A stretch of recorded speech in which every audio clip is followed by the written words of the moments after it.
Hi, good morning to all of respected guides. Today's the topic is about what are some difficulties involved in order to get the medical history from the patient. Let's get started.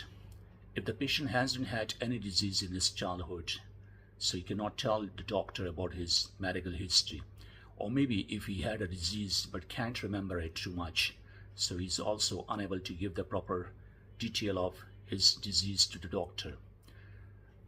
As far as the second point is concerned, if the patient is adopted and doesn't know about his biological family, so he cannot give the detail to the doctor. The doctor will also face a lot of difficulties in order to get the medical history from that patient because they don't know about the ABC about his biological family.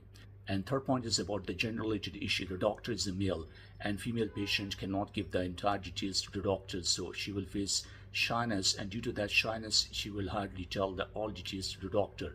Same in a case of a patient who is a male and in front of him there is a female doctor, so he will also face the same situation, same shyness, so he would never able to give the proper detail to his doctor. So these are some difficulties which create obstacles and hurdles in between doctor and patient. I hope you understand it properly, and may God bless all of you. Till then, take care, goodbye, see ya, bye-bye. Stay blessed.